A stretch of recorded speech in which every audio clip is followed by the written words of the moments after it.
ایسی حالت میں بھی اللہ تعالیٰ سے ہی رجوع کرنا چاہیے، اور ایسی حالت میں بھی اللہ تعالیٰ سے قریب ہونے کی کوشش کرنی چاہیے۔ تو اس صورت میں بھی ہم صبر کے اجر کے حقدار ہو جائیں گے۔ جیسے ہو سکتا ہے کسی کے ساتھ اولاد کی آزمائش آ جائے، ہو سکتا ہے کسی کے ساتھ والدین کے حوالے سے آزمائش آ جائے، تو ہمیں فوراً دیکھنا چاہیے حضرت ابراہیم علیہ السلام کے ساتھ کیا ہوا۔ ان کے والد جو تھے، ان کے حوالے سے ان پر کتنی بڑی آزمائش آئی۔ جتنا ایک پیغمبر اپنے والدین سے محبت کر سکتا ہے، اتنا ہم نہیں کر سکتے، اور اسی لیے وہ آخر وقت تک دعا بھی کرتے رہے۔ تو لیکن حضرت ابراہیم علیہ السلام کے والد جو تھے وہ اسلام نہیں لے کر آئے، یہ ان کے لیے ایک بہت ہی صبر کا مقام تھا۔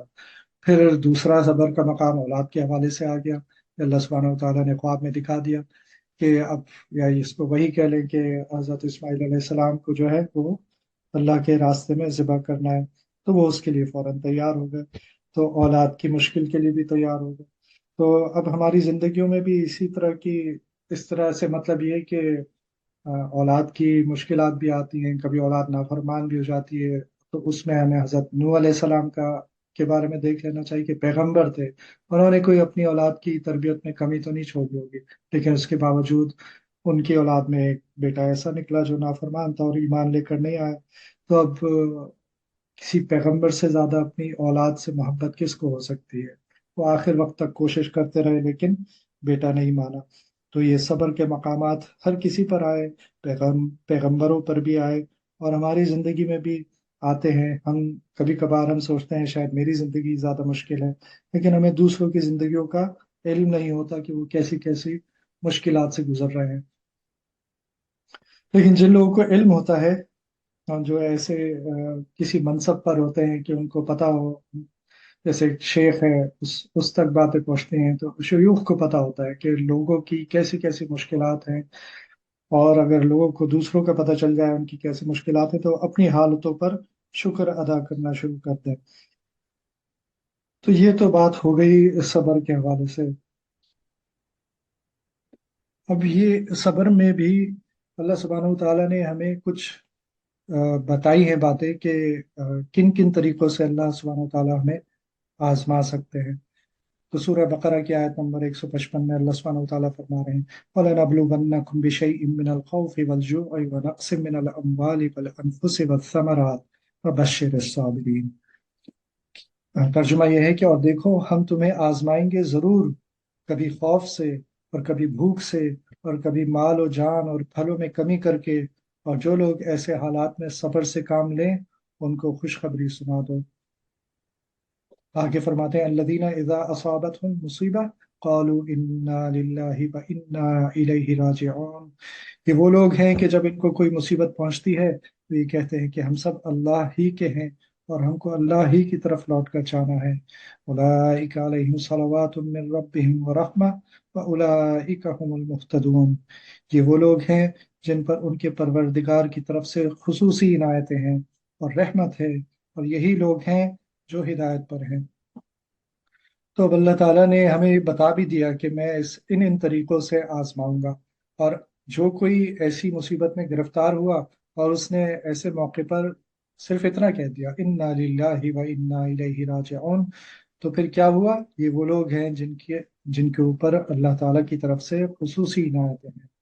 تو اب یہ چھوٹا سا ہم نے ایک کام کر دیا انا للہ و انا الیہ راجعون، تو اس پہ ہمارا یقین بھی ہونا چاہیے، صرف زبان سے نہیں کہنا چاہیے، لیکن اس کا کتنا بڑا اجر ہو گیا کہ اللہ تعالیٰ ہم پر رحمت نازل فرما رہے ہیں۔ اب یہ جو فرمایا کہ وَلَنَبْلُوَنَّكُمْ بِشَيْءٍ مِّنَ الْخَوْفِ وَالْجُوعِ، تو یہ خوف کیا ہوتا ہے؟ خوف یہ نہیں ہوتا، صرف یہ نہیں ہوتا کہ دشمن کا خوف ہو یا کسی موذی جانور کا خوف ہو۔ خوف یہ بھی ہوتا ہے کہ اب اگر آپ کسی مشکل میں پھنس گئے ہیں تو آگے کیا ہوگا، اس کا خوف کہ اب یہ وقت کیسے، یا مثال کے طور پر کسی پر کوئی بیماری آ گئی، کوئی بہت ہی مہلک بیماری آ گئی، تو اب یہ خوف کہ اب کیا ہوگا، اور کہیں یہ نہ ہو جائے، کہیں وہ نہ ہو جائے۔ تو اب یہ تو ایک فطری سی بات ہے کہ انسان کے اوپر ایسے مواقع آتے ہیں جب وہ خوف میں گرفتار ہو جاتا ہے اور سوچتا ہے کہ اب کیا ہوگا، کہیں یہ نہ ہو جائے، کہیں ایسا نہ ہو جائے۔ ایسے موقع پر ہمیں فوراً اپنے آپ کو یہ جواب دینا چاہیے کہ جو بھی ہوگا اللہ تعالیٰ کے حکم سے ہی ہوگا، ان کے اذن سے ہوگا،